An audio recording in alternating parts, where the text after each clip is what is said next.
I am 78 years old, and I have spent most of my life building things that were meant to last. Not relationships, not emotions. I mean actual things.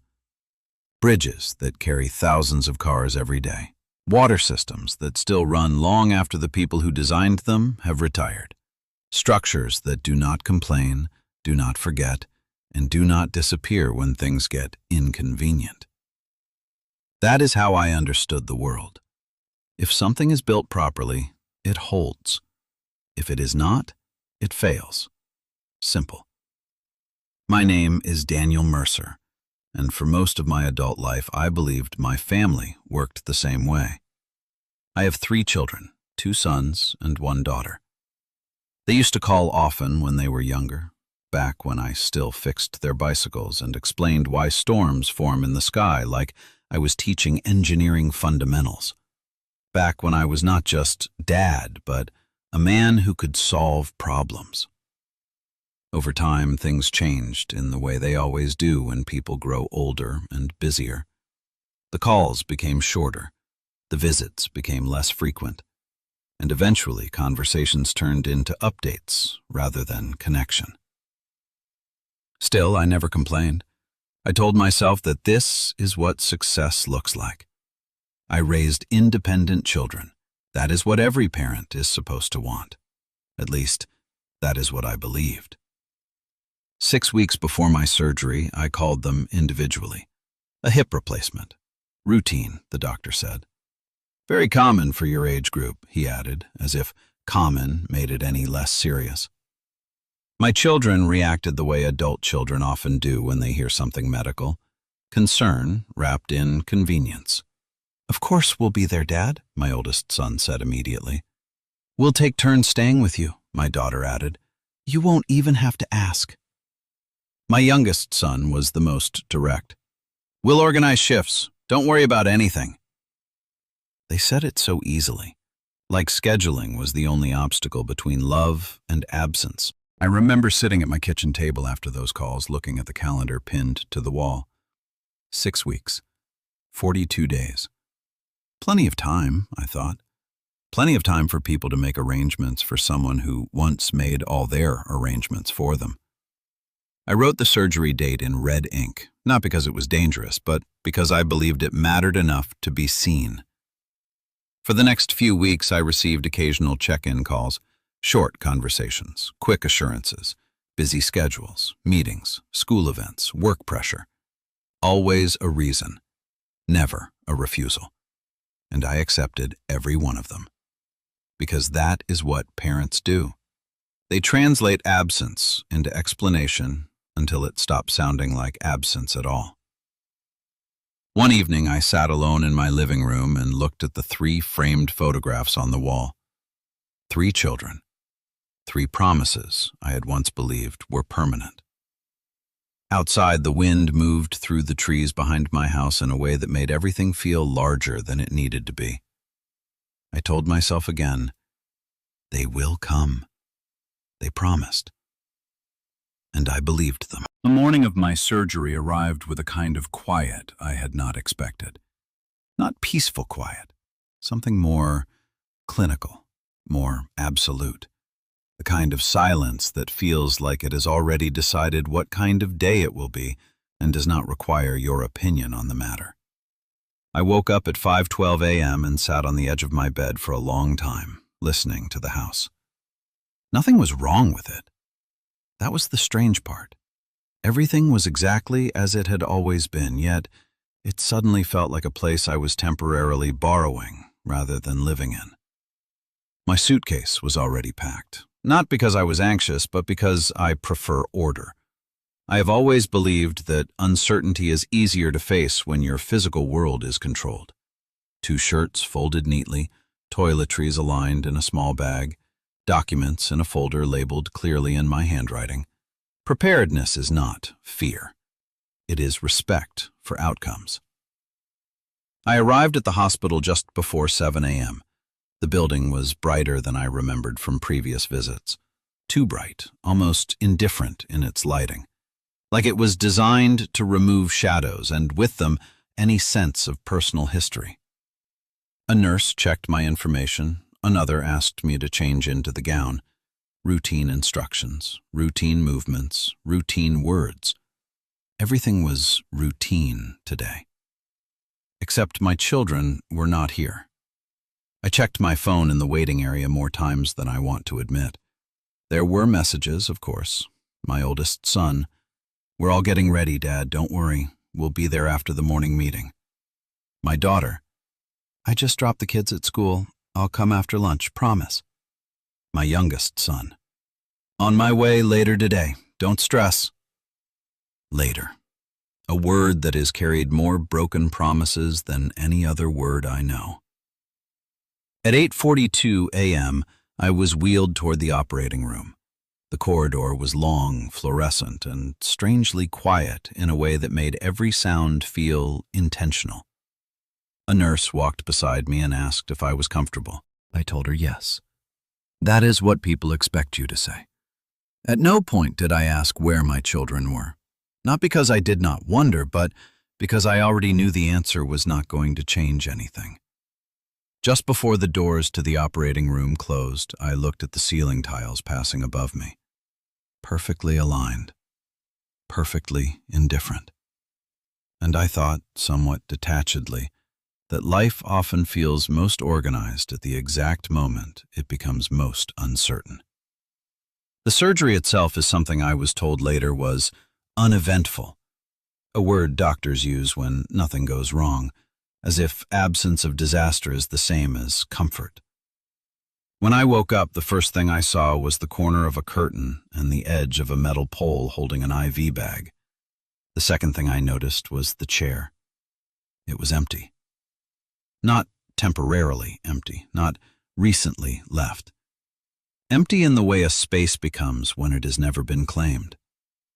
I asked the nurse, quietly, almost casually, if anyone had come. She hesitated.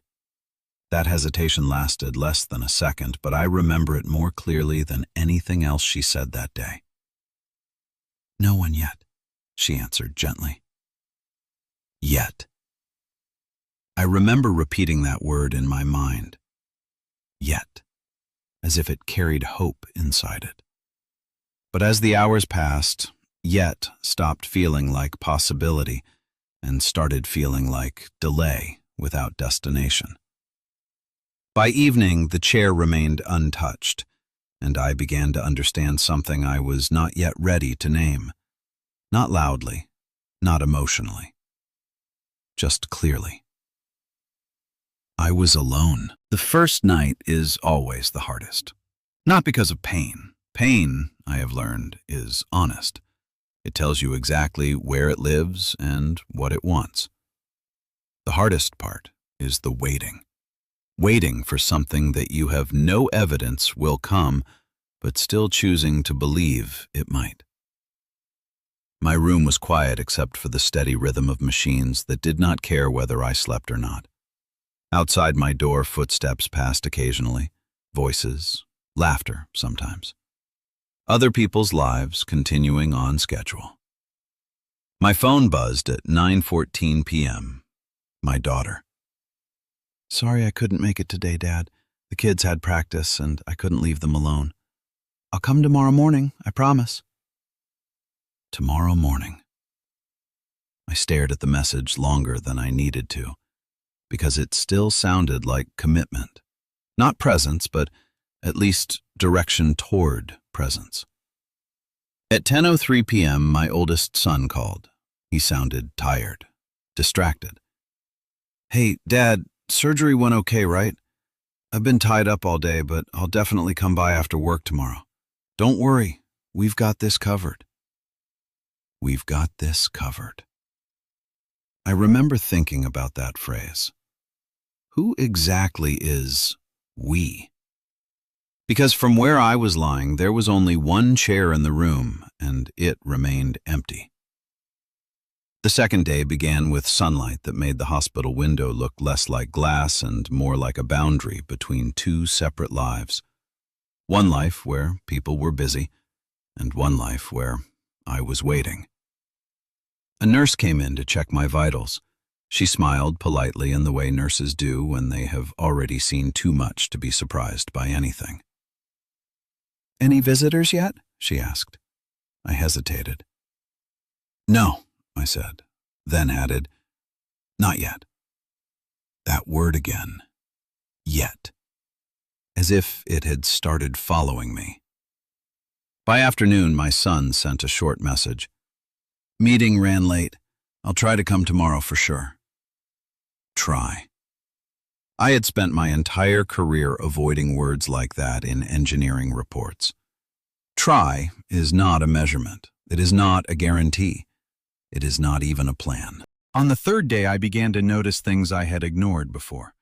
The way other patients had people sitting beside them, hands held, chairs occupied, phones passed back and forth with shared photos, shared laughter, shared presence.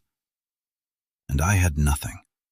Only messages, only delays, only promises that had not yet failed but were beginning to lose their shape.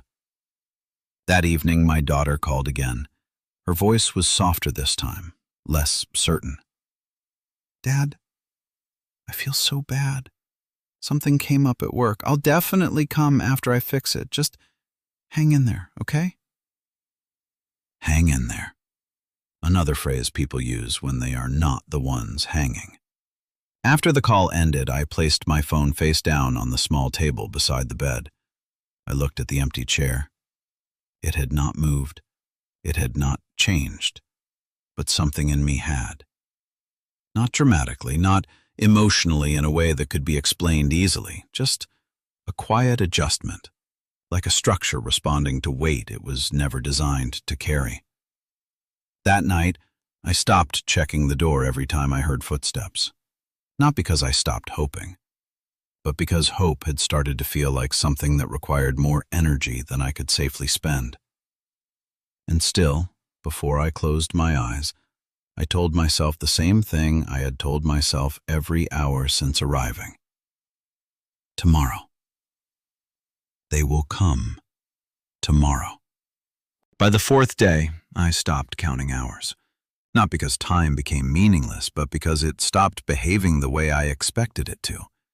It no longer moved forward in clean, measurable units. It stretched. It repeated. It hesitated. Each morning began the same way. The same ceiling, the same sound of machines, the same empty chair. And still, I told myself it was temporary. People get delayed. Lives get complicated. Plans shift. That is what I believed.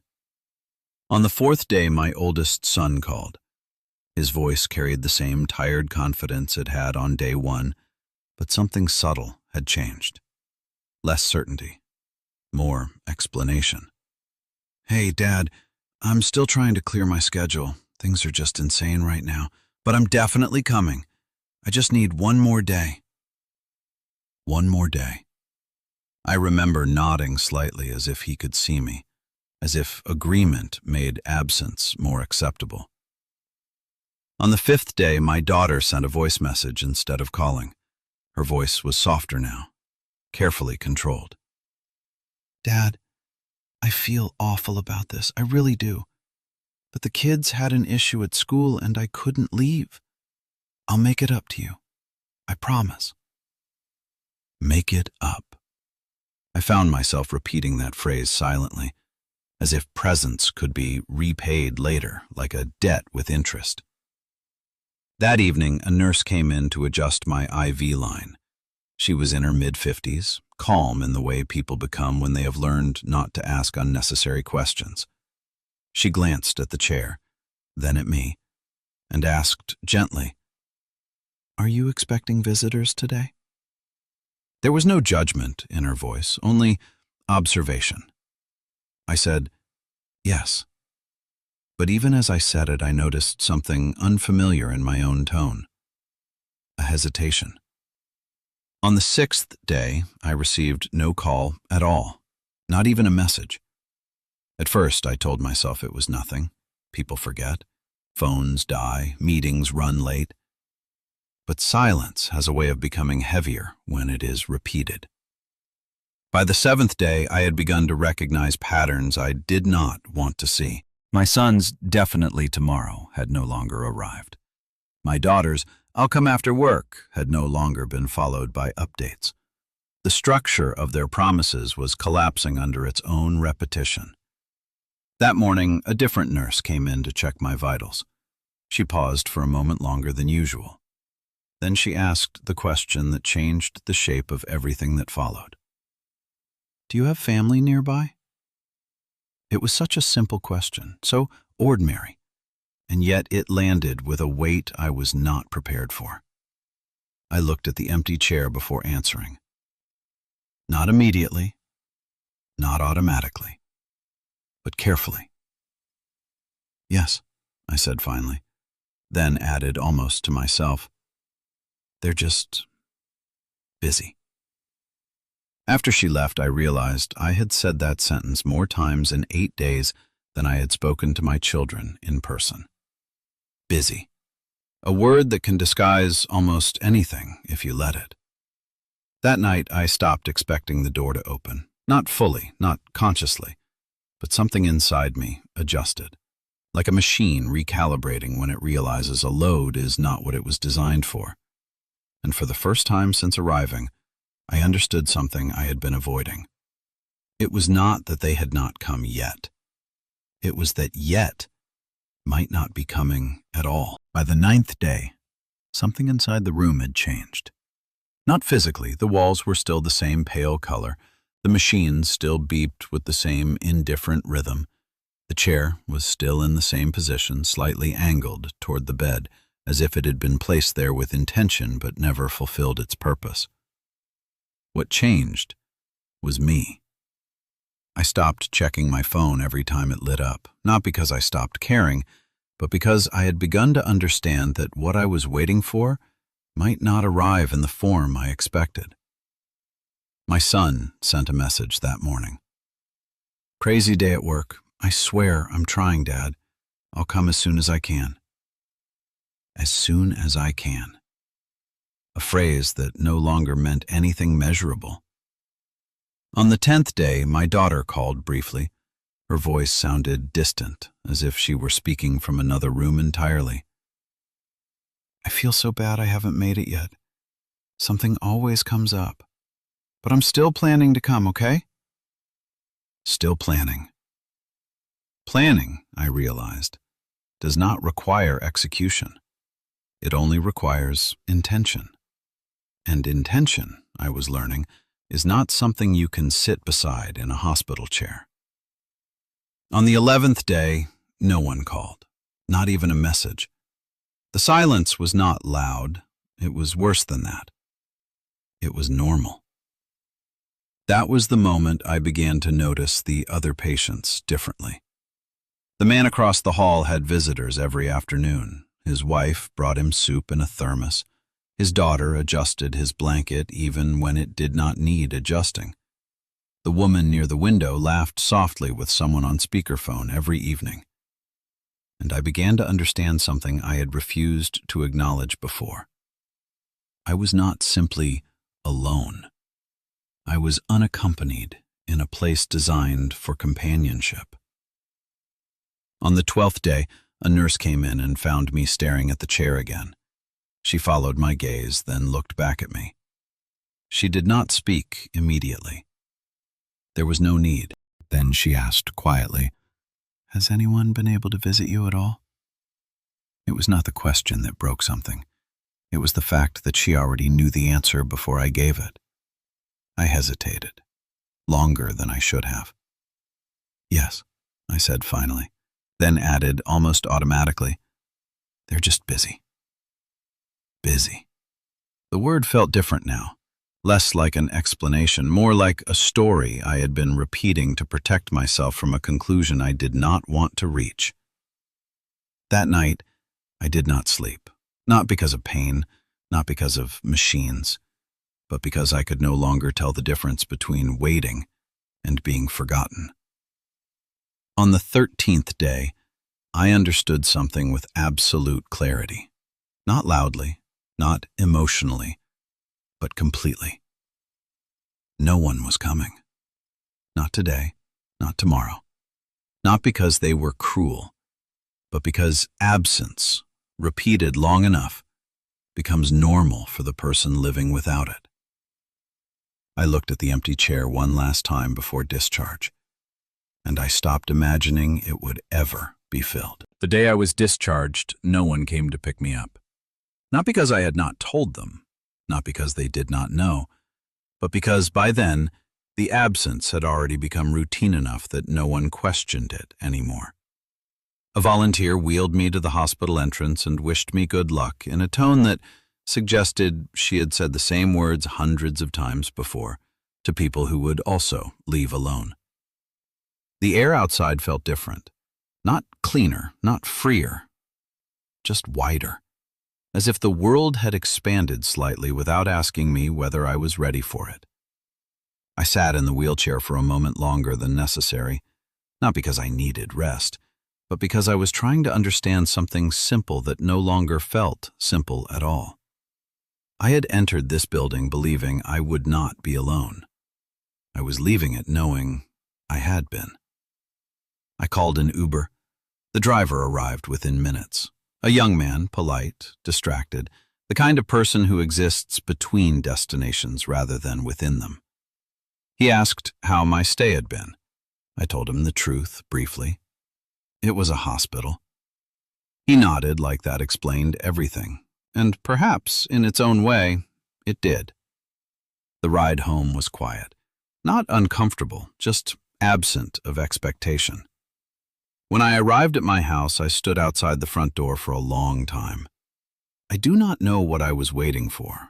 A change in feeling, perhaps? A shift in understanding that would make the last 13 days feel less final. But nothing shifted. The house looked the same as it always had. And that, I realized, was the problem. Everything in my life had remained structurally intact, except the assumption that I was part of someone else's structure. Inside, the silence was heavier than the hospital, because at least in the hospital, silence had a reason. Here, it did not. I placed my bag down in the hallway, walked slowly into the kitchen, turned on the kettle, and stood there, watching it as if it might explain something to me. It did not. That evening, I called my attorney, Michael Simmons, a man who has never once asked unnecessary questions in 26 years, only necessary ones. I told him everything, not emotionally, not dramatically, just precisely. Dates, calls, promises, absences. He listened without interrupting. When I finished, there was a long silence. Then he asked only one question. Are you certain you want to proceed? I looked at the empty chair in my kitchen, and for the first time, I did not imagine it filled. I am certain, I said. He said he would prepare everything. I thanked him and hung up. Over the next weeks, I did not call my children to argue. I did not send messages explaining my feelings. I did not ask for closure, because I had already received it.